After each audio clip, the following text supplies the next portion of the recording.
Welcome back, YouTube fans. This is a review of Figma EX-045, the Hatsune Miku Snow Crane Priestess version from the recent release of the Winter Festival figures.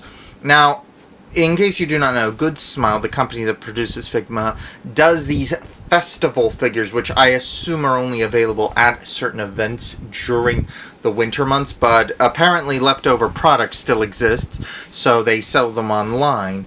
They usually do it a couple months after the winter months are over, usually around spring, and you can usually get them for a decent price from goodsmile.com.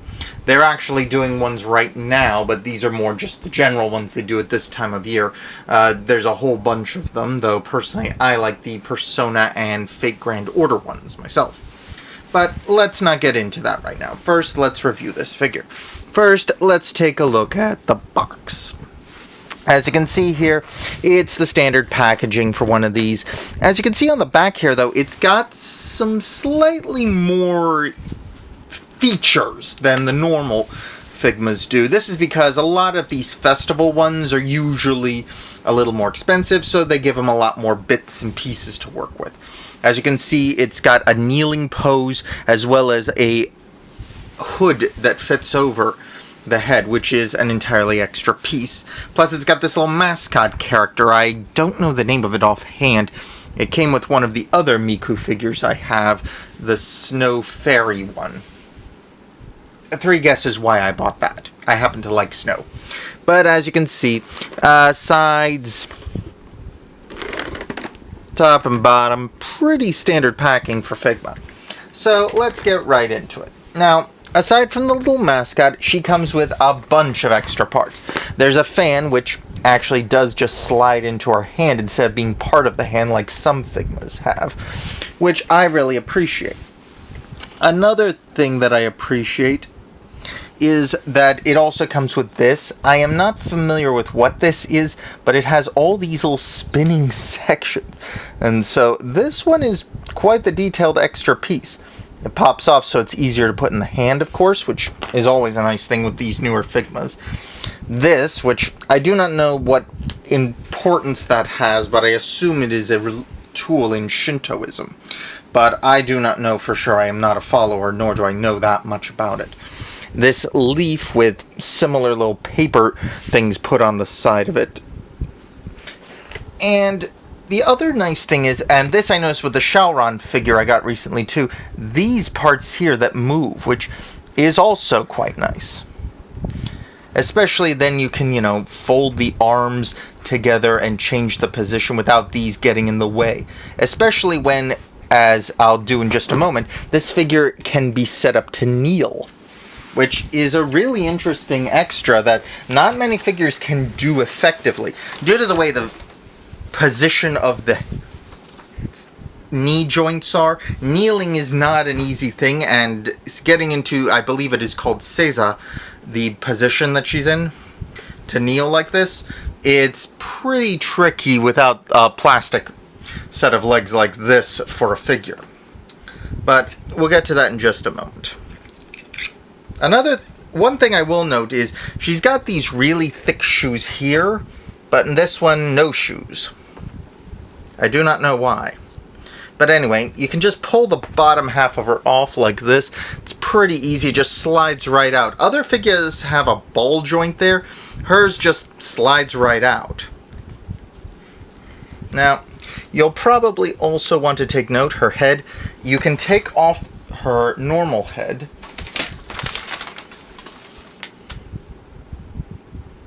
and pop in another one. There's this little cowl. Separates right here, as you can see.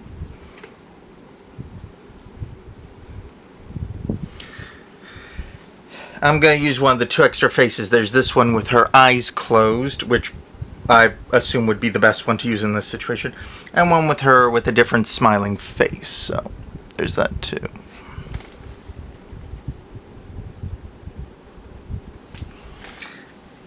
Sorry, I'm having a little trouble with my camera right at the moment. But anyway, so let's see. Now, you'll need to take the hair off this piece. Slide it in here.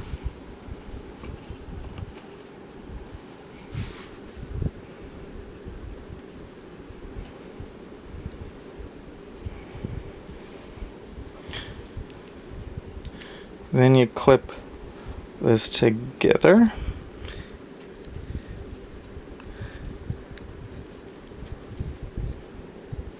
There's a lot of pinholes on this, so it's tricky to put it back on.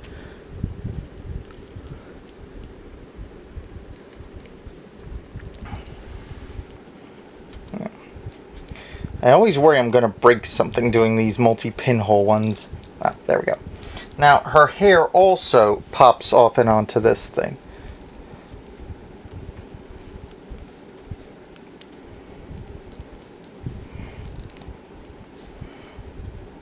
And you take it off right here.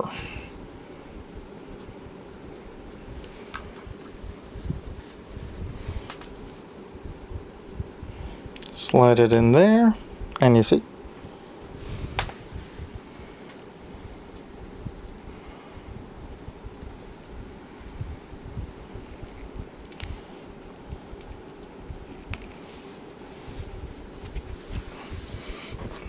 And you can fit that back on the main body, of course.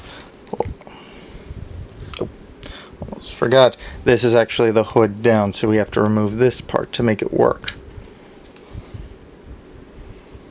So you can slide that part back down and have her walk, or with the regular legs on with this on. Or you can remove the front and back here. There's pinholes on the back, as you can see.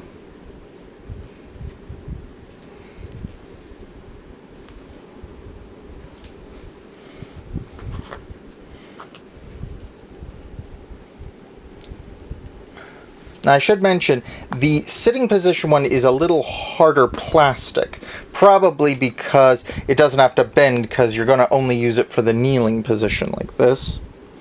So it's a lot harder and firmer plastic, which is probably a good thing. The softer plastic is more likely to be damaged in this position.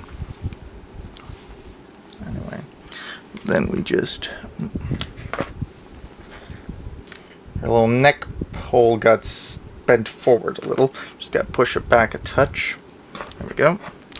And we slide it together like so. And there we go.